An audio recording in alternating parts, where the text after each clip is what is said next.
A figura que a história registrou como Joseph Stalin veio ao mundo como Iosif Vissarionovich Djugavili, no dia 18 de dezembro de 1878, ou 6 de dezembro, conforme o antigo calendário juliano, ainda vigente no Império Russo. Seu nascimento ocorreu em Gori, uma pequena cidade da Geórgia Oriental, então parte de um vasto território dominado pelos czares. O nome Stalin, que adotaria décadas depois, era um pseudônimo estratégico, forjado quando já beirava os 35 anos. Seu pai, Bessarion Djugavili, era um sapateiro que em outros tempos, desfrutara de certo sucesso no ofício. Mas a teimosia em ignorar as mudanças do mercado condenou seu negócio ao ostracismo. Seus calçados, antes cobiçados, tornaram-se obsoletos, mergulhando a família na miséria. A mãe, Ekaterina Geladze, era uma mulher de fé inquebrantável na Igreja Ortodoxa, casada aos 16 anos com Bessarion. Dos 3 filhos que trouxe ao mundo, apenas Iosif sobreviveu à infância, os outros 2 sucumbiram ainda bebês. Essa tragédia fez com que Ekaterina depositasse no filho único todas as suas esperanças, quase como uma missão divina. O lar dos Djugavili era um campo minado de tensões. O casamento dos pais, marcado por brigas constantes, desmoronou quando Iosif tinha 10 anos. Bessarion, então um alcoólatra violento, tornará-se um pesadelo para a família. Suas visitas esporádicas eram sinônimo de espancamentos contra esposa e filho. Para escapar desse inferno, Ekaterina recorreu a um antigo amigo da família, Yakov Ignatashvili, padrinho de seus filhos falecidos. Com sua ajuda, mãe e filho conseguiram um refúgio precário, mas menos hostil. Para sustentar a ambos, Ekaterina passou a trabalhar como doméstica, inclusive na casa de um padre local, Cristofori Charkiani. Foi esse mesmo padre quem, em 1888, intercedeu para que Iosif fosse aceito na escola eclesiástica de Gori. O jovem revelou-se um aluno brilhante, destacando-se rapidamente entre os colegas. No entanto, o destino lhe reservava provações cruéis. Uma epidemia de varíola quase o levou à morte, deixando-lhe o rosto marcado por cicatrizes profundas. Mas o pior ainda estava por vir. Aos 12 anos, seu braço esquerdo foi esmagado pela roda de uma carroça puxada a cavalo. Hospitalizado por meses, saiu com sequelas permanentes. O membro nunca mais recuperaria sua funcionalidade plena. A despeito desses reveses, seu desempenho acadêmico lhe valeu uma recomendação para o Seminário Teológico de Tbilisi, onde ingressou em 1894. Ali, porém, sua trajetória tomaria um rumo inesperado.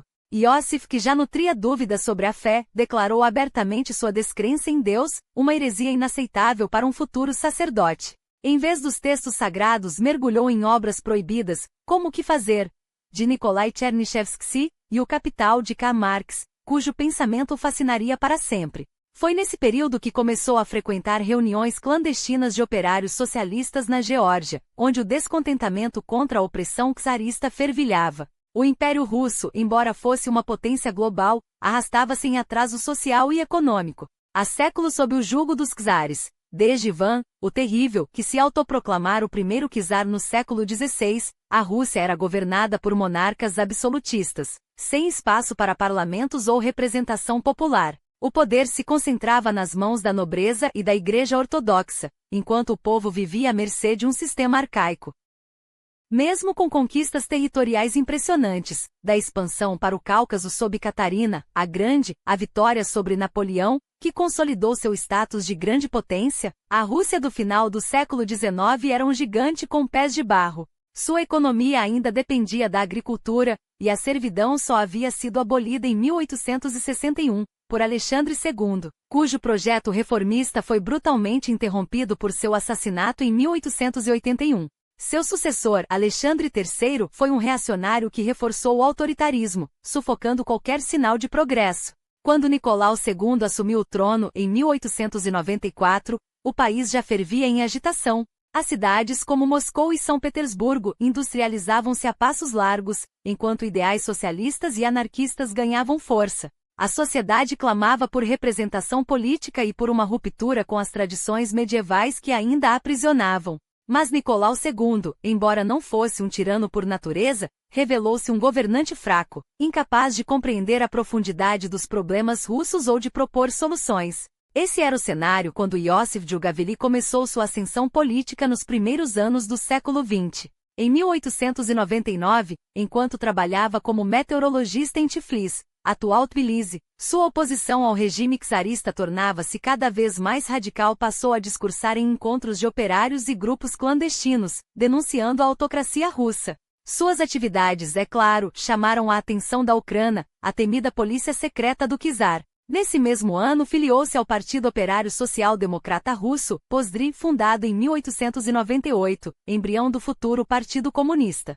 Como membro, infiltrou-se em círculos operários, incitando a revolta contra o governo. Não hesitava em recorrer à violência ou a métodos ilegais, chegando a financiar suas ações com roubos e atividades criminosas. Em 1901, com a Ucrânia em seus calcanhares, fugiu para Batumi, no litoral do Mar Negro, onde organizou protestos que terminaram em banho de sangue pela repressão policial. Um ano depois, esteve por trás de um ataque a uma prisão local, numa tentativa de libertar líderes partidários detidos. O assalto resultou em mais de uma dezena de mortes entre os insurgentes. Mesmo assim, Iósif não recuou. Promoveu outro protesto, dessa vez durante o enterro de seus companheiros mortos. A resposta foi imediata. Preso em 1903, foi condenado a 3 anos de exílio na Sibéria, a região gélida e desolada a leste dos Urais. Mas o exílio não o deteria. Pouco depois de chegar, arquitetou uma fuga audaciosa e voltou para Tbilisi. Lá, envolveu-se na edição de um jornal clandestino que defendia a independência da Geórgia e a separação do POSDRI russo. Essa postura coincidiu com a cisão interna do partido, quando os líderes exilados na Europa Ocidental dividiram-se entre bolcheviques, liderados por Lenin, e mencheviques. Os primeiros linha dura pregavam uma revolução conduzida apenas por militantes comprometidos, os segundos buscavam uma base mais ampla de apoio. Iósif, sem hesitar, alinhou-se aos bolcheviques. Era 1905, e a Rússia ardia em chamas revolucionárias. Seu momento havia chegado. O sangue derramado no Domingo Sangrento de 1905, quando a Guarda Imperial do czar fuzilou centenas de manifestantes desarmados em São Petersburgo, acendeu a mecha de um incêndio que consumiria o Império Russo. E Iósif Djugavili, com sua frieza calculista, soube aproveitar as chamas. Na Geórgia, transformou-se no líder de um esquadrão bolchevique que, na prática, agia como uma quadrilha revolucionária. Assaltos a bancos, ataques a instituições governamentais, execuções sumárias. A moralidade era um luxo que a revolução não podia pagar, e no entanto funcionou. Sua reputação como homem de ação impiedoso e eficiente cresceu entre os círculos bolcheviques, até que em novembro daquele mesmo ano, foi enviado como delegado georgiano ao Congresso de Estocolmo, onde os destinos do partido eram traçados. Nos anos seguintes, Stalin, porque já era esse o nome que começava a circular nos bastidores, aperfeiçoou sua arte, a violência como instrumento político. O assalto ao Banco de Tiflis, em junho de 1907, foi sua obra-prima. Uma operação militar disfarçada de crime comum, com dezenas de mortos e um butim de 250 mil rublos, dinheiro que financiaria a máquina bolchevique. O czarismo respondeu com mais uma prisão, mais um exílio na gelada Sibéria. Mas Stalin, como sempre, escapou. Em 1912, já de volta à Geórgia, recebeu o chamado de Lenin. Era a hora de integrar o Comitê Central Bolchevique. A ascensão era inevitável, até que a polícia czarista o prendeu novamente. Desta vez, no entanto, o exílio não seria um obstáculo, seria uma escola. Em São Petersburgo, agora clandestino, Stalin ajudou a fundar o Pravda, o jornal que se tornaria a voz oficial do bolchevismo. Foi entre as linhas daquele periódico, sob o pseudônimo que escolheu para si, Stalin, o homem de aço, que ele forjou sua lenda. Lenin, exilado na Europa, dependia de homens como ele. Leais, implacáveis, capazes de transformar teoria em ação sangrenta. Quando a Primeira Guerra Mundial irrompeu em 1914, Stalin já era uma peça-chave do movimento. Mesmo confinado no Ártico russo, onde o governo czarista o enviará em 1913, sua influência não arrefecia. A guerra, aliás, lhe poupou do fronte, seu braço atrofiado o livrou do recrutamento forçado. Mas a revolução não esperava por homens de meia idade. Enquanto o Império Russo desmoronava sob o peso de suas próprias contradições, a fome, as derrotas militares, a corrupção da corte, Stalin vivia seus próprios dramas. Em 1906, casara-se com Ekaterina Samvanidze, ou Cato, como a chamavam. Ela lhe deu um filho, Yakov, mas morreu meses depois, provavelmente de tifo, deixando-o com uma dor que, segundo testemunhas, o levou a considerar o suicídio. Com ela, morreram meus últimos sentimentos quentes pela humanidade, teria dito no enterro. Outros, porém, contavam uma história diferente, a de um marido violento, cujas mãos já ensaiavam a crueldade que marcaria seu futuro. O exílio na década de 1910 não o isolou do mundo, nem das mulheres. Em Kureika, uma aldeia siberiana onde cumpria pena, conheceu Lídia Pereprigina, uma adolescente de 14 anos. O relacionamento resultou em uma gravidez, depois em um aborto espontâneo, e finalmente no nascimento de um filho, Alexander, que Stalin nunca chegaria a conhecer.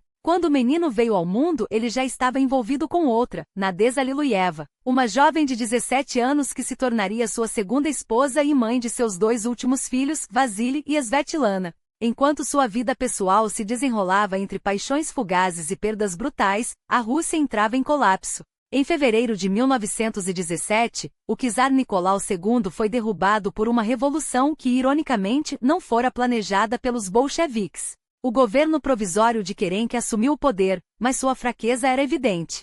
Lenin, de volta do exílio suíço, viu a oportunidade. E Stalin, mais uma vez, estava no lugar certo. Em outubro daquele ano, ou novembro pelo calendário ocidental, as ruas de Petrogrado, como São Petersburgo fora rebatizada, viraram palco do golpe que mudaria a história. Lenin, Trotsky e Stalin, cada um com seu papel, orquestraram a tomada do Palácio de Inverno. O czarismo ruíra, agora era a vez dos brancos a monarquistas, mencheviques, nacionalistas, tentarem reconquistar o que perderam. A Guerra Civil Russa começou, e Stalin foi enviado para Tsaritsyn, futura Stalingrado, onde sua tática foi simples e devastadora: queimar vilarejos, executar suspeitos, cortar o suprimento dos inimigos. Não há revolução sem terror, justificava. Muitos no partido estremeceram diante de seus métodos, mas ninguém ousou detê-lo, porque Stalin já não era apenas um revolucionário. Era o futuro. E o futuro, como ele bem sabia, não se constrói com hesitações, mas com sangue e fogo.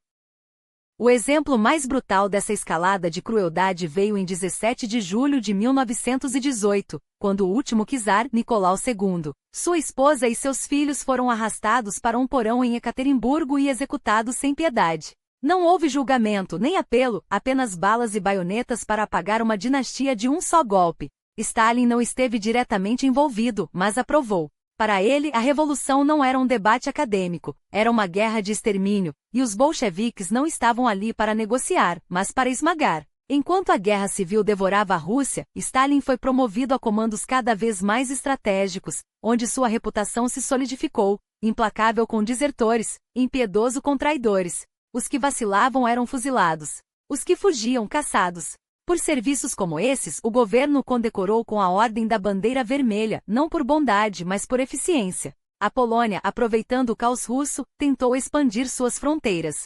Stalin esteve lá também na Guerra Soviético-Polonesa, onde mais uma vez provou que, para ele, a vitória não era uma questão de honra, mas de aniquilação. Até que, em 1922, a poeira começou a assentar. Os bolcheviques haviam vencido, embora a um custo tão alto que o próprio território se desfez. A Polônia, os estados bálticos, a Finlândia, todos se soltaram como membros podres de um corpo em decomposição. Mas o que restou? Ucrânia, Cáucaso, a Sibéria, e foi costurado à força sob um novo nome, União das Repúblicas Socialistas Soviéticas. Um império nascido do sangue, não da diplomacia. A Rússia que emergiu da guerra era um esqueleto, cidades em ruínas, campos abandonados, milhões mortos pela fome. Lenin, pragmático até o fim, entendeu que o comunismo puro não alimentaria um país faminto.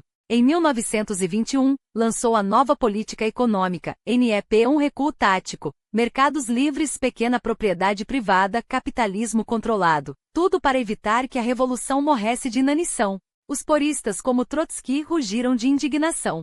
Para eles era traição. Stalin, porém, viu além. A NEP não era um fracasso ideológico, mas uma armadilha. Uma concessão temporária para ganhar tempo, enquanto consolidava seu poder nas sombras. E foi exatamente isso que fez. Em abril de 1922, com a guerra terminando e o partido exausto, Stalin foi eleito secretário-geral do Partido Comunista. Um cargo burocrático em teoria. Na prática, o controle absoluto sobre quem entrava, quem saía e quem desaparecia.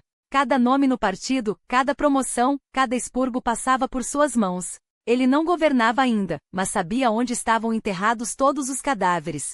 Então, em maio daquele ano, Lenin sofreu um derrame. Paralisado, reduzido a um espectro em sua própria cama, o líder da revolução tornou-se refém daqueles que deveria comandar. Stalin, com sua fria eficiência, controlou o acesso ao doente, filtrando informações, manipulando visitas. Nos meses seguintes, enquanto Lenin lutava para articular palavras, seu sucessor já agia como se o trono estivesse vago, até que o próprio Lenin, em um lampejo de lucidez, ditou seu testamento, um documento explosivo onde denunciava Stalin como demasiado brutal, incapaz de tolerância, e perigoso para o partido. Pedia sua remoção imediata. Mas o testamento nunca foi lido no 12º Congresso do Partido, em 1923. Stalin o enterrou. Literalmente. Quando Lenin morreu, em janeiro de 1924, o caminho para o poder absoluto estava livre, e ele não iria desperdiçá-lo. Trotsky, o gênio militar da revolução, era o único que poderia desafiá-lo. Mas Stalin não lutava com ideias, lutava com facas nas costas.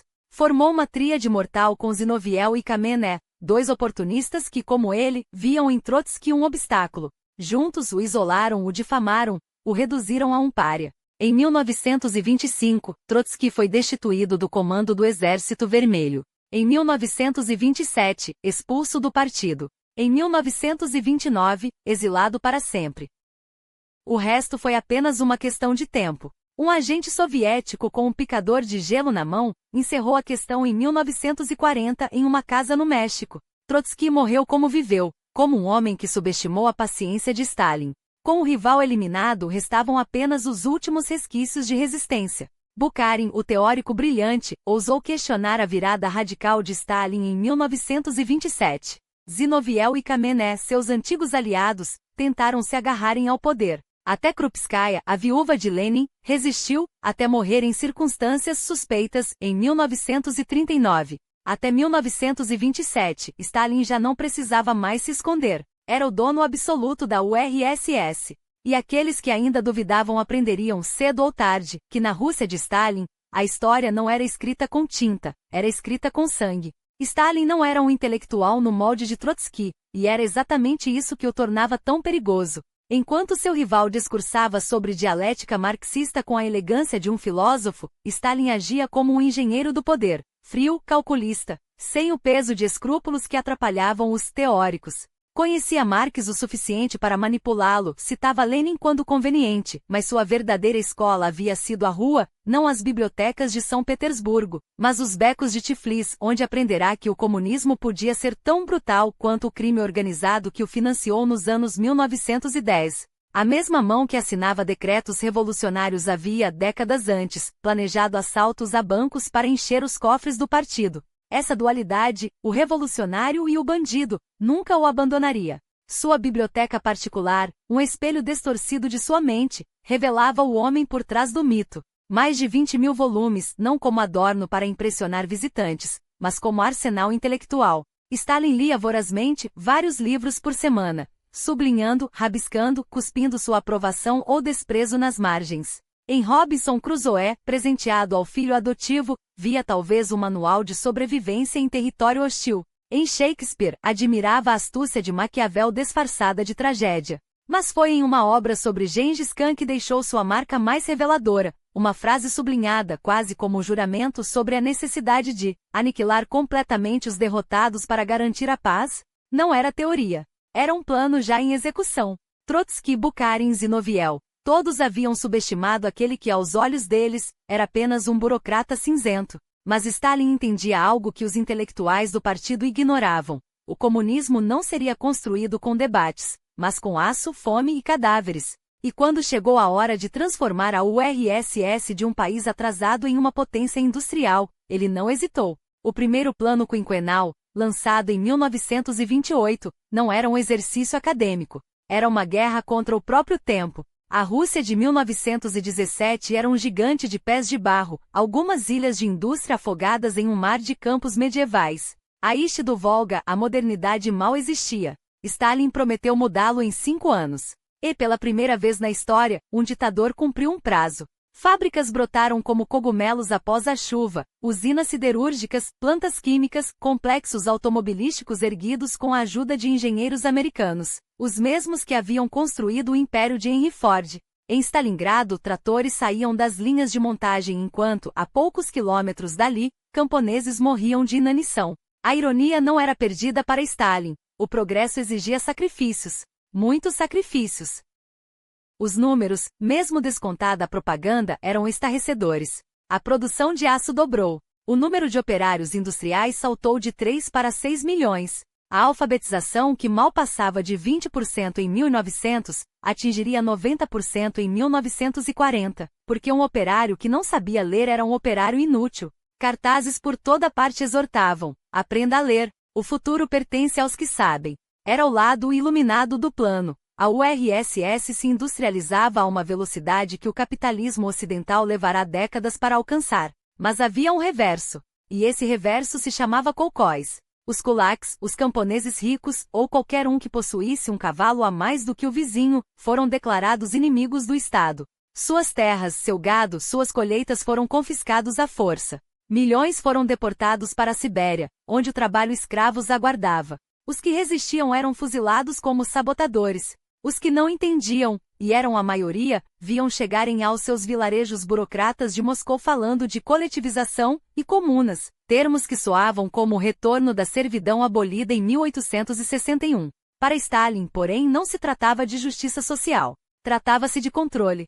Quebrar a coluna vertebral do campo para alimentar as cidades, mesmo que isso significasse deixar os ossos dos camponeses branqueando ao sol. E quando a fome veio, como sempre vem quando se brinca de Deus com a economia, Stalin não recuou. Ao contrário, exportou grãos enquanto milhões morriam na Ucrânia, no Cáucaso, no Cazaquistão. Não era incompetência. Era estratégia. Um país não se moderniza sem quebrar ovos, e se necessário, esmagar os que o seguram. Afinal, como ele mesmo anotara nas margens de algum livro esquecido, a história não perdoa os fracos. E Stalin não era homem de pedir perdão. Quem ousasse questionar as ordens do Estado descobria, cedo ou tarde, que a desobediência não era uma opção, era uma sentença. E mesmo assim, o preço da submissão não era menor. As fazendas coletivas, esses monumentos à engenharia social, eram geridas por burocratas urbanos que mal sabiam distinguir cevada de trigo, quanto mais cultivar a terra sob o sol implacável das estepes. Os resultados? Colheitas minguadas, campos abandonados, e um sistema que, em vez de alimentar a nação, a condenava à fome. Mas o pior ainda estava por vir. Stalin e seus estrategistas decidiram que a industrialização exigia sacrifícios, e que esses sacrifícios seriam pagos pelos campos. Os grãos que sobravam eram desviados para as cidades, onde as fábricas rugiam e os operários, peões essenciais do progresso, não poderiam passar fome. O campo, esse ente incômodo que se danasse. Entre 1930 e 1933, a fome desceu como uma praga sobre a URSS. Da Ucrânia ao Cazaquistão, passando pelas planícies do sul da Rússia, a terra que outrora fora o celeiro da Europa transformou-se em um cemitério a céu aberto. Os kulaks, esses camponeses teimosos que insistiam em ser donos de sua própria miséria, foram declarados inimigos do Estado e liquidados como classe. Não bastasse a expropriação, veio a deportação. Não bastasse a deportação, veio a morte por inanição. E quando os corpos começaram a se amontoar, quando as aldeias se esvaziaram e os sobreviventes, esqueléticos, arrastaram-se até as cidades em busca de migalhas, o Kremlin manteve o curso. A prioridade era clara: alimentar Moscou, Leningrado, as usinas, os canteiros de obras. O resto? Estatística. Estima-se que entre 4 e 9 milhões de vidas foram ceifadas, um número tão vasto que desafia a imaginação. Na Ucrânia, onde a fome ganhou um nome próprio, Holodomor, extermínio pela fome, o saldo foi particularmente atroz. Stalin sabia.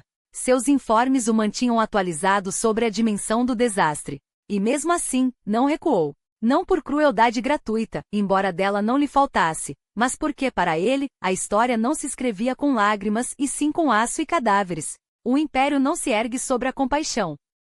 Foi nesse contexto de devastação que a vida pessoal de Stalin tomou um rumo ainda mais sombrio. Casado com Nadezhda Liluyeva desde os anos 1920, sua união era uma fachada de normalidade em meio ao caos. 2 filhos biológicos, um enteado, Yakov, fruto de seu primeiro casamento, trazido a Moscou ainda adolescente, e um menino adotado, Artyom Sergeyev, órfão de um amigo morto testando um trem de alta velocidade, a imagem do patriarca soviético, completo com retratos oficiais e jantares protocolares. Mas atrás das cortinas, o inferno. Stalin era um marido ausente, um homem de infidelidades mal disfarçadas e de acessos de fúria que deixavam a casa em silêncio por dias. Nadezhda, por sua vez, afundava-se em depressão, doente de corpo e alma, enquanto o marido reescrevia a nação à força de decretos e fuzilamentos. Até que, em novembro de 1932, a máscara caiu. Durante uma recepção para celebrar os 15 anos da Revolução de Outubro, o casal trocou farpas públicas com Stalin, ébrio como de costume, flertando descaradamente com outra mulher. Nadeza, que já sabia dos campos vazios e das aldeias morrendo em silêncio, não suportou. Na manhã do dia 9, foi encontrada em seu quarto, uma bala no peito. Oficialmente tratou-se de uma morte súbita. Ninguém ousou chamá-la pelo que era, suicídio. Stalin, pela primeira e única vez em sua vida, parece ter sido abalado. Não por remorso, esse era um luxo que não podia se dar, mas pela fratura em sua própria narrativa. O homem de aço também sangrava. Com a mulher morta restavam-lhe os filhos. E aqui, como em tudo mais, Stalin foi um ditador. Afilhava-se a Svetlana, sua filha favorita, mas quando ela, adolescente, ousou se apaixonar por um cineasta, Alexei Kapler, o destino do rapaz foi selado. Sibéria. Anos depois, Svetlana faria o impensável, desertaria para os Estados Unidos, em 1967, levando consigo os fantasmas de uma infância passada à sombra de um pai que amava e temia em igual medida. Morreria no exílio em Wisconsin em 2011, sem nunca ter se libertado verdadeiramente daquele nome, Stalin. 1932 não foi apenas o ano em que Nadeza morreu. Foi o ano em que Stalin cruzou uma linha da qual não haveria retorno. Se sua ascensão nos anos 1920 havia sido implacável, foi nos anos 1930 que ele revelou o alcance total de seu projeto. Não bastava governar, era preciso esmagar. A URSS já tinha sua polícia secreta, herdeira dos oprichki de Ivan, o Terrível, e seus campos de trabalho, uma tradição russa tão antiga quanto o exílio siberiano. Mas Stalin transformou o Gulag, aquele acrônimo sinistro que escondia um arquipélago de horror, em algo muito pior do que a Sibéria dos czares. Ele conhecia bem aquelas terras geladas, afinal, sobreviver a elas. Agora, milhões não sobreviveriam. Entre 1930 e 1953, mais de 4 milhões foram enviados para os campos. Metade nunca voltou. E enquanto os corpos apodreciam no permafrost, Stalin aperfeiçoava sua obra-prima, a Grande Purga. Entre 1936 e 1938, o terror tornou-se método. Primeiro foram os velhos rivais do partido Zinoviev Kamenev Bukharin, arrastados de seus exílios internos para julgamentos espetáculo em Moscou, onde confessavam crimes que nunca cometeram, antes de serem fuzilados como traidores. Depois veio a vez dos militares, generais, coronéis, qualquer um que pudesse, em teoria, desafiar seu comando. Por fim, até os algozes foram devorados, como Yezhov, o carrasco que assinou milhares de ordens de execução, até ser ele próprio executado em 1940, quando Stalin decidiu que era hora de limpar a casa. Em 2 anos, cerca de 750 mil foram fuzilados. Outros milhões apodreceram nos campos. E o mais irônico, quando a guerra chegou em 1939, o Exército Vermelho estava de joelhos, decapitado por suas próprias purgas. Os melhores estrategistas de Stalin haviam sido enviados para valas comuns ou para trás das grades, justamente quando a URSS mais precisaria deles. Mas isso para ele era um detalhe. A história, afinal, não julga pelos meios, apenas pelos resultados.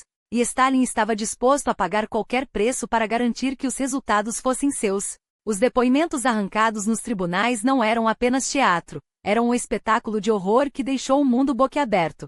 Quando os antigos bolcheviques, heróis da revolução, subiam ao banco dos réus para confessar crimes que nunca cometeram, sabotagem, espionagem, traição, suas palavras soavam como um script macabro, tão absurdo que até os observadores estrangeiros, acostumados às barbaridades do século, se viam obrigados a questionar: como alguém poderia admitir tamanhas mentiras? Arthur Koestler, testemunha daquele circo grotesco, transformou o desconcerto em literatura. Darkness at Noon não era ficção. Era um retrato fiel da loucura que se instalara quando o medo se tornou moeda de troca. E a moeda era falsa. Stalin prometeu clemência aos que encenassem sua culpa perante as câmeras, aos que transformassem sua própria vida em um libelo contra si mesmos. Confessem e serão poupados, sussurravam os algozes. Eles confessaram. E no porão da Lubyanka, enquanto a tinta das sentenças ainda secava, os fuzis os aguardavam. Nenhum sobreviveu. A Grande Purga não era um expurgo, era um abate. Um a um, os quadros do partido, os intelectuais, os generais, até mesmo os carrascos de ontem se tornavam as vítimas de hoje. Stalin não construía um sistema, ele esculpia um império sobre ossos. Enquanto os corpos se acumulavam, os números subiam. O segundo plano quinquenal, de 1933 a 1937, foi lançado sobre as cinzas do primeiro, com a mesma fúria cega, mas com uma diferença crucial: desta vez a fome não seria permitida. Ou melhor, não seria repetida. A coletivização já havia feito seu estrago, agora, era a hora de extrair até a última gota de suor dos que restavam. As igrejas, outrora refúgio dos camponeses, viraram armazéns ou foram reduzidas a escombros.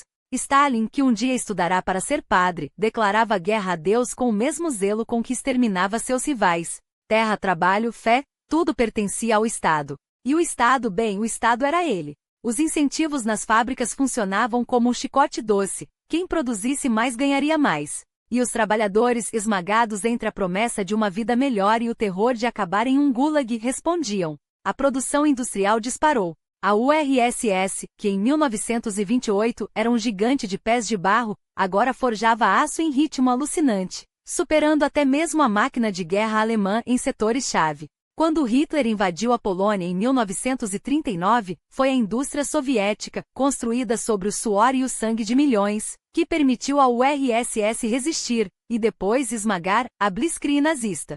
Sem os planos quinquenais, sem as purgas que otimizaram a lealdade, sem a brutal eficiência de um sistema que tratava vidas como peças descartáveis, o Exército Vermelho teria ruído em 1941. Em vez disso, ele se levantou. Mas a que custo? A URSS dos anos 1950 e 1960 colheu os frutos daquele sacrifício maciço: crescimento econômico, poderio militar, a ilusão de que o socialismo funcionava.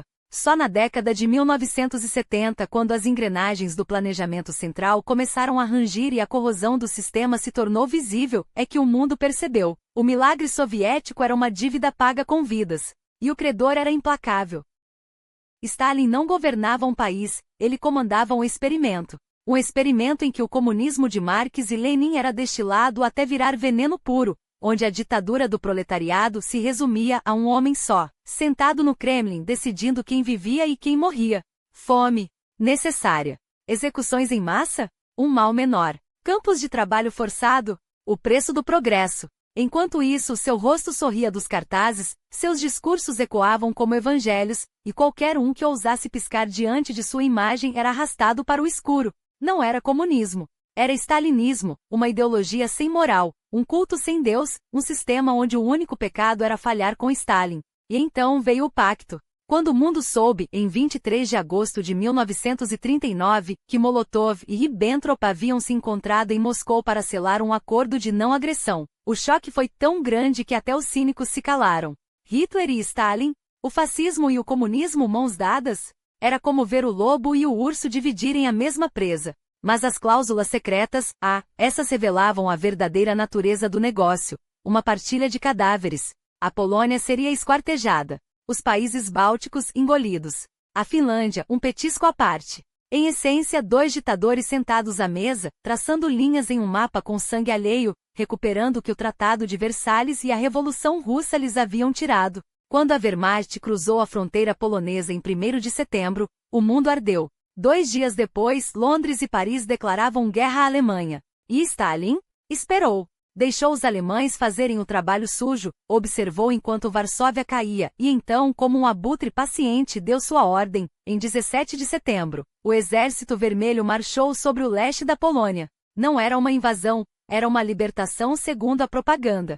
Os poloneses, é claro, não viram diferença. Mas a Finlândia seria outro teste. Stalin esperava uma vitória rápida, um passeio militar. Afinal, que chance teria um país de 3,7 milhões de habitantes contra a máquina de guerra soviética? Os finlandeses responderam com neve, gelo e uma teimosia que beirava o sobrenatural. Molotov, o ministro das Relações Exteriores, ganhou um presente irônico: coquetéis incendiários caseiros batizados com seu nome, queimando tanques soviéticos. O inverno da Guerra de Inverno não estava no calendário, estava na determinação de um povo que se recusava a morrer sem lutar. E Stalin, pela primeira vez em anos, viu seu plano desmoronar. Não por muito tempo, mas o suficiente para lembrá-lo de que, mesmo para um ditador, a história às vezes resiste. A Finlândia não foi invadida por um capricho geográfico ou por uma fronteira mal traçada, foi vítima do pacto Molotov-Ribbentrop, aquele acordo sinistro que Hitler e Stalin assinaram em 1939. dividindo a Europa Oriental como se fosse um bolo envenenado. A Guerra de Inverno arrastou-se até março de 1940, quando a Finlândia, exausta mas indomável, foi obrigada a ceder menos de 10% de seu território ao URSS. Um preço alto, mas que expôs, sem piedade, as fraquezas autodestrutivas do Exército Vermelho. E quem havia plantado as sementes desse desastre? O próprio Stalin. A grande purga dos anos 1930 não poupou nem os generais mais brilhantes da Rússia, executados ou exilados por paranoia ou ambição. Agora, o ditador colhia o que semeara. Um exército desorganizado, mal liderado, incapaz de esmagar uma nação pequena como a Finlândia. Se aquele conflito foi um aviso, 1941 seria o desastre. O pacto Molotov-Ribbentrop, aquele abraço mortal entre Stalin e Hitler, prometia 10 anos de não agressão, mas a história não respeita tratados assinados com sangue alheio. Em menos de 2 anos, depois de esmagar a Europa Ocidental em 7 semanas, os nazistas viraram os olhos para o leste. A Grã-Bretanha resistia, mas o verdadeiro inimigo ideológico de Hitler estava além das planícies russas, o bolchevismo. Só a conquista do Lebensraum, o espaço vital que alimentava a obsessão racial do Terceiro Reich, justificaria a guerra que ele realmente queria. E assim nasceu a Operação Barbarossa. Em 22 de junho de 1941, 3 milhões de soldados alemães cruzaram a fronteira soviética. Stalin, que havia ignorado relatórios de inteligência, relatórios que gritavam sobre divisões blindadas se acumulando na Polônia, foi pego de surpresa. Não por falta de avisos, mas por teimosia cega. O desastre da Guerra de Inverno abalara sua confiança no Exército Vermelho. Em abril de 1941, ele até assinou um pacto de não agressão com o Império do Japão, aliado da Alemanha, na esperança de adiar o inevitável. Não adianta tentar negociar com o destino quando ele já bate à sua porta com botas de combate. Nos primeiros 3 meses e meio, a URSS desmoronou. A Polônia Oriental e a Bielorrússia caíram como castelos de cartas. O grupo de exército sul avançou pela Ucrânia, cercando divisões inteiras do Exército Vermelho, capturando centenas de milhares de prisioneiros. Tanques e aviões soviéticos eram abandonados ou tomados como troféus. Kiev caiu em setembro. Em outubro, a corrida era para tomar Moscou e Leningrado antes que o inverno russo, aquele aliado implacável, fechasse o cerco. E Stalin? Desmoronou junto com suas defesas. Há relatos de que nas primeiras semanas, ele entrou em colapso psicológico, tão paralisado pelo choque que foi Molotov quem falou à nação pelo rádio, anunciando a invasão. Pior, há indícios de que Stalin chegou a sondar o embaixador búlgaro, Ivan Stamenov, sobre a possibilidade de um acordo. Trocar a Polônia Oriental, a Ucrânia, a Bielorrússia, territórios que já sangravam por uma paz humilhante. A veracidade disso nunca será comprovada. Qualquer prova teria sido queimada, enterrada ou afogada em sangue nos anos seguintes. Mas uma coisa é certa, quando Stalin finalmente reagiu, foi com a fúria de um homem que sabe que não tem escolha. Em dias ele decretou a tática da terra arrasada, queimar colheitas, destruir pontes, levar consigo tudo que pudesse alimentar o inimigo. Uma repetição macabra de 1812, quando os russos deixaram apenas cinzas para Napoleão. Em 30 de junho, criou o Comitê de Defesa do Estado, centralizando o poder em suas mãos como comandante supremo. Mobilizou fábricas, transformou mulheres em operárias de munição, fez as moscovitas cavarem trincheiras com as próprias unhas. O inverno chegaria e com ele, a chance de virar o jogo. Mas a liderança de Stalin na Grande Guerra Patriótica não foi heroica, foi brutal. Colaboracionistas eram fuzilados. Recrutas do Exército Vermelho lançados ao abate como carne de canhão. A NKVD e a propaganda estatal transformaram o medo em arma, a desconfiança em dogma. E no entanto, Moscou resistiu. Leningrado não caiu. Porque no fim, a vitória na Segunda Guerra não foi escrita nos gabinetes de Churchill ou nos campos da Normandia. Foi forjada no inferno do fronte oriental, onde cada metro de terra era pago com rios de sangue. Até mesmo o próprio filho de Stalin, Yakov, capturado pelos alemães em julho de 1941, tornou-se vítima dessa crueldade calculada. Quando soube da notícia, o ditador não demonstrou dor, apenas desprezo. Por que não se matou? Teria dito. Mandou prender a esposa do rapaz por um tempo, como se a desgraça fosse contagiosa. Recusou-se a negociar sua libertação. Yakov morreu em Sachsenhausen, em 1943, outro nome na longa lista de sacrifícios que Stalin considerava necessários, porque a guerra já havia virado. Em meados de 1942, O palco mudou para Stalingrado, a cidade que levava seu nome e que Hitler queria apagar do mapa. Sem o petróleo do Cáucaso, a máquina de guerra soviética sufocaria. Depois que os Estados Unidos entraram na guerra, em dezembro de 1941, Stalin emitiu a Ordem número 227. Em julho de 1942, nem um passo atrás, não havia mais espaço para recuar. Stalingrado não poderia cair. O que se seguiu foi o maior banho de sangue da história. Os alemães quase tomaram a cidade em setembro.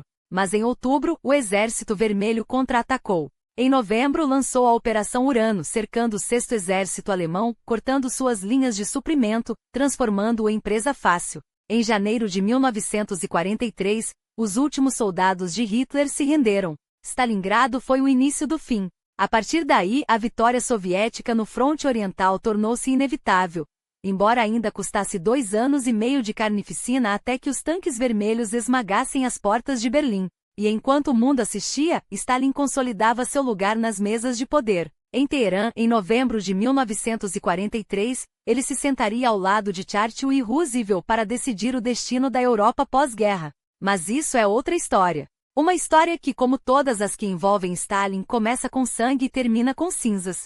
Em Yalta, na Crimeia, sob o frio cortante de fevereiro de 1945, as sombras da guerra ainda pairavam sobre a Europa. Mas o jogo pelo seu futuro já estava em andamento. Ali, entre os salões luxuosos do Palácio de Livadia, Stalin, Churchill e Roosevelt traçaram as linhas que dividiriam o continente. Não eram apenas negociações. Eram os primeiros golpes de uma partida que definiria décadas. E Stalin, mestre do cálculo frio, jogava com uma vantagem que nem mesmo seus aliados ocidentais podiam ignorar: o sangue derramado por milhões de soviéticos nas estepes congeladas do leste. Roosevelt, o arquiteto do New Deal, surpreendentemente mantinha com Stalin uma relação de trabalho quase cordial, enquanto Churchill, o bulldog britânico, trovejava contra cada concessão ao gigante soviético. A Polônia era o ponto de ignição. Stalin não abria mão. As terras libertadas pelo Exército Vermelho, um eufemismo para ocupadas, deveriam permanecer sob a esfera de Moscou. A Grécia, por sua vez, escaparia ao seu controle, mas apenas porque Churchill, com a teimosia de quem já vira impérios desmoronar, traçou uma linha vermelha no Mediterrâneo. Quanto ao resto, a história já havia decidido. Quando os tanques soviéticos cruzaram Varsóvia em 1944, não foi para libertá-la dos nazis, foi para assegurar que, após a tempestade, apenas uma bandeira hastearia sobre seus escombros. Mas Stalin não se contentava em esperar pela vitória. Exigia ação. Cobrava dos aliados ocidentais a abertura de novas frentes, pressionando por invasões que aliviassem o fardo soviético no leste. E enquanto os generais americanos e britânicos avançavam pelo Reno, os soldados do Exército Vermelho marchavam sobre Berlim, cercando a capital do Terceiro Reich como lobos famintos. Em 30 de abril de 1945, Hitler, o homem que jurara 1000 anos de dominação ariana, engoliu uma bala no bunker da chancelaria. No dia seguinte, Goebbels, seu fiel cão de guarda, seguiu-o na morte. Restou a Karl Donitz, o almirante da Kriegsmarine, assumir o que sobrava de um império em chamas, um governo fantasma operando de Flensburg, na fronteira com a Dinamarca, enquanto a máquina de guerra alemã definhava. Quando a rendição foi assinada em Reims, na França, em 7 de maio, Stalin rugiu: inaceitável! Como ousavam os ocidentais selar a derrota da Alemanha sem a presença soviética, quando eram os russos que haviam carregado o peso da guerra? 9 milhões de soldados mortos, 15 a 20 milhões de civis. Uma nação reduzida a cinzas enquanto Londres e Washington contabilizavam perdas que, somadas, não chegavam a 1/3 daquele holocausto. Ele tinha razão, e o mundo sabia disso. Assim, em 8 de maio, às 23 horas em Berlim, já passava da meia-noite em Moscou, Wilhelm Keitel, o último grande general de Hitler, curvou-se diante dos comandantes soviéticos e assinou a rendição incondicional. O 9 de maio entraria para a história como o dia da vitória, não por acaso, mas por decreto. Quando Stalin desfilou em Moscou em 24 de junho, foram 40.000 soldados do Exército Vermelho marchando pela Praça Vermelha, uma demonstração de força tão avassaladora quanto o próprio homem que os observava do mausoléu de Lenin. Mas a paz, como Stalin bem sabia, era apenas outro campo de batalha. As tensões com os aliados ocidentais, antes contidas pela necessidade da guerra, agora explodiam em disputas abertas. Ele cumpriu sua palavra e declarou guerra ao Japão em agosto de 1945, não por altruísmo, mas para arrebatar a Manchúria e a Coreia antes que os americanos pudessem reclamá-las. Enquanto isso, na Europa, a cortina de ferro começava a descer. A Polônia virou um estado fantoche. A Iugoslávia, sob Tito, ousou desafiar Moscou, mas era a exceção, não a regra. Grécia e Turquia, salvaguardadas pelo ouro americano, escaparam ao abraço soviético. A Áustria, após anos de negociação, conquistaria uma neutralidade frágil em 1955, um milagre geopolítico em plena Guerra Fria. Já a Alemanha, partida ao meio, tornaria-se o símbolo mais cruel da divisão. Em 1948, Stalin ordenou o bloqueio de Berlim Ocidental, forçando os americanos a um arremedo de guerra com a ponte aérea. Em 1949, o país foi oficialmente cortado em dois, a República Federal, aliada do Ocidente, e a República Democrática, um satélite de Moscou. Enquanto a Europa se partia, no Extremo Oriente Stalin colhia os frutos de uma estratégia plantada décadas antes. Desde os anos 1920, ele alimentava os comunistas chineses com armas, dinheiro e conselheiros, apostando no longo jogo contra os nacionalistas de Chiang Kai-shek. Quando a Segunda Guerra terminou, Mao Tse-tung emergiu não como um líder entre muitos, mas como o homem forte de um movimento que em 1949 esmagaria os remanescentes do Kuomintang. Truman, em Washington, via com desdém os cleptocratas nacionalistas, mas pouco podia fazer quando Mao, em dezembro daquele ano, embarcou no trem para Moscou. Por 10 dias os dois ditadores, o Czar Vermelho e o novo imperador da China, mediram forças no Kremlin. Havia desconfiança, havia cálculos, mas em 14 de fevereiro de 1950, o Tratado de Amizade, Aliança e Assistência Mútua foi assinado. A China, agora uma potência comunista, tornava-se o maior trunfo de Stalin na Ásia. E quando a Guerra da Coreia irrompeu meses depois, o mundo assistiria, atônito, a mais um capítulo da expansão soviética, um conflito menor, que drenaria recursos e atenção dos Estados Unidos por anos. Mas o verdadeiro triunfo de Stalin, aquele que o igualaria às grandes potências do pós-guerra, vinha sendo forjado no segredo dos laboratórios. Em 1942, como seus pares ocidentais, ele ordenara o desenvolvimento de uma bomba atômica soviética. Até 1945, o programa engatinhava, ofuscado pela urgência da guerra. Então veio Hiroshima. Então veio Nagasaki. E Stalin, que nunca subestimava um inimigo, entendeu a mensagem. Sem a bomba, a URSS seria eternamente refém. Naquela mesma noite, ele convocou Lavrenti Beria, o carrasco-chefe do NKVD, e deu-lhe uma ordem simples: quero a bomba. E quero já. Nos 3 anos seguintes, Beria, o mesmo homem que supervisionava purgas e campos de trabalho forçado, transformou cientistas em escravos de um projeto que não admitia falhas. Espiões infiltrados no projeto Manhattan roubaram segredos. Físicos, sob ameaça de fuzilamento, trabalharam sem descanso. E em 29 de agosto de 1949, quando o primeiro cogumelo atômico soviético acendeu sobre o deserto do Cazaquistão, o equilíbrio do terror estava estabelecido. O mundo, agora, tremia diante de 2 deuses da destruição. Mas o sucesso do RDS-1, apelidado de primeiro relâmpago, não foi mero fruto do acaso ou da engenhosidade científica soviética. Foi o resultado de uma rede de traição meticulosamente orquestrada, cujos fios convergiam para o próprio coração do projeto Manhattan. Ethel e Julius Rosenberg, 2 nomes que ficariam gravados na história como sinônimos de espionagem, entregaram aos soviéticos os segredos que aceleraram o programa nuclear de Stalin em anos. Quando a notícia da detonação bem-sucedida chegou ao Kremlin, dizem que o ditador, normalmente impassível, permitiu-se um raro momento de satisfação. Pela primeira vez, a União Soviética não estava atrás, estava lado a lado com os americanos no precipício do aniquilamento mútuo. Um equilíbrio frágil, é verdade, mas suficiente para garantir que o mundo tremesse ao som de 2 tambores, não de um. Contudo, a euforia de Stalin durou pouco. Em 1952, os Estados Unidos detonaram a primeira bomba de hidrogênio, o Ivy Mike, um dispositivo tão poderoso que vaporizou uma ilha inteira no Pacífico e redefiniu os limites do terror. De repente, a corrida armamentista não era mais uma maratona. Era uma corrida contra o tempo e os soviéticos, mais uma vez, estavam para trás. Para um homem como Stalin, cuja paranoia era tão voraz quanto seu apetite por poder, cada avanço americano era uma afronta pessoal. Cada reverso uma prova de que a conspiração contra ele nunca dormia. E a paranoia, como um câncer, corrompia tudo. Enquanto o Ocidente celebrava o fim da guerra, Stalin já estava arquitetando novas purgas, novas deportações, novos holocaustos em nome da segurança do Estado. Em 1944, centenas de milhares de chechenos, ingushétios e outros povos do Cáucaso Norte foram arrancados de suas casas, empurrados para vagões de gado e enviados para a Sibéria acusados, sem prova alguma, de colaborar com os nazistas. Não importava que muitos tivessem lutado e morrido pelo Exército Vermelho, a lógica de Stalin não conhecia nuances. Era uma limpeza étnica disfarçada de medida preventiva, mais um capítulo em seu manual de terror. Mas o pior ainda estava por vir. Entre 1946 e 1947, uma fome devastadora assombrou a URSS, ceifando pelo menos 1 milhão de vidas. As causas? Uma combinação letal. Colheitas arruinadas pela guerra, infraestrutura destruída e, claro, a incompetência crônica do regime. Stalin, no entanto, não se contentou em deixar a natureza seguir seu curso.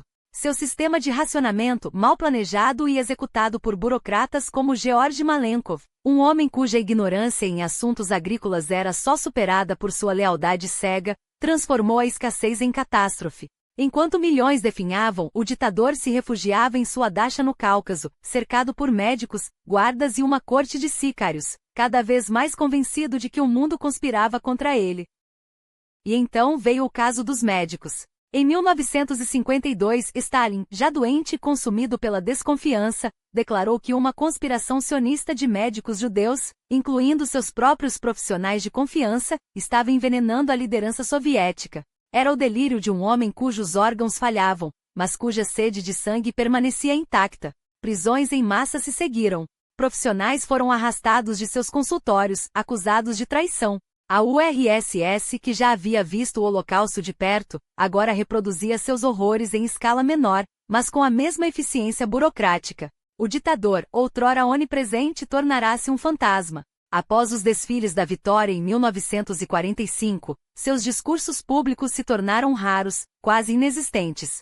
O Politburo, que um dia tremia diante dele, foi dissolvido em 1952, substituído por um presidium mais maleável, mais uma jogada para concentrar poder, mais um sinal de que Stalin não confiava em ninguém, nem mesmo em seus mais próximos colaboradores. Quando o encontraram estendido no chão de sua dacha em 1º de março de 1953, após um derrame massivo, poucos ousaram chorar. 4 dias depois, aos 74 anos, ele morreu em agonia, um fim adequado para um homem que havia infligido tanta dor. Seu funeral foi um espetáculo de hipocrisia, o corpo embalsamado ao lado de Lenin, como se os dois pertencessem ao mesmo panteão de heróis. Mas a história, como sempre, corrigiria esse erro. Em 1961, após anos de revelações sobre os horrores de seu reinado, seus restos foram removidos do mausoléu e enterrados junto ao muro do Kremlin, um rebaixamento simbólico para um homem que se via como um deus.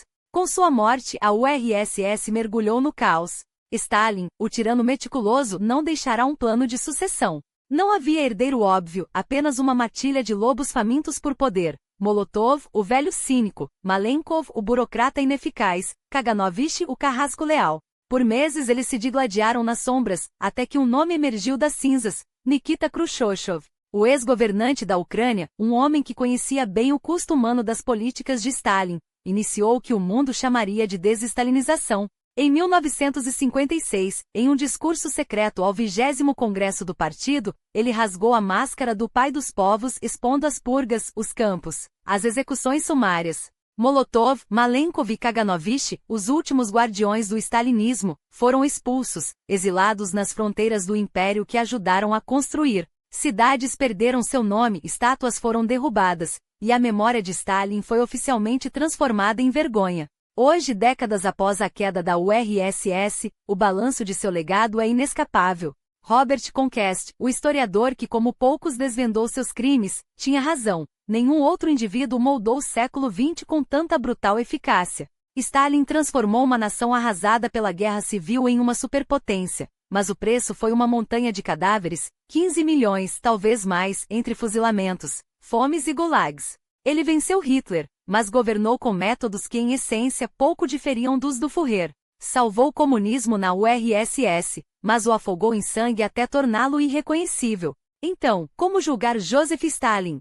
Foi ele um revolucionário convicto, disposto a queimar o presente em nome de um futuro comunista que nunca chegou? Ou apenas mais um tirano sedento por poder, cuja ideologia não passava de uma cortina de fumaça para justificar seu reinado de terror? E acima de tudo, sem sua mão de ferro em 1941, o mundo teria caído diante das botas nazistas? A história não dá respostas fáceis. Mas uma coisa é certa, o século XX pertenceu a homens como ele, e pagamos o preço até hoje. Mas a história não se conta sozinha.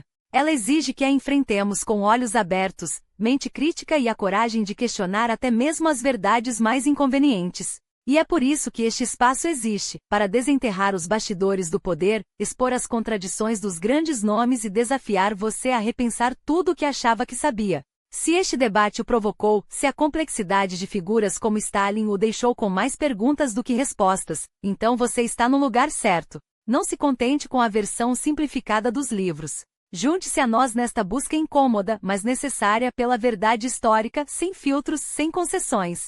Assine agora e ative as notificações, porque cada novo vídeo é uma porta aberta para os segredos que moldaram nosso mundo. Quer mais?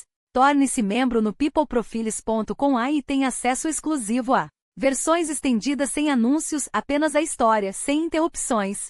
Podcasts em áudio para levar os debates mais profundos a qualquer lugar. Conteúdo inédito, bastidores, documentos raros e análises que não mostramos publicamente. Créditos nos vídeos e descontos em mercadorias oficiais, além de uma comunidade de pensadores que, como você, recusam as meias-verdades. A história não é um espetáculo passivo, é um campo de batalha de ideias.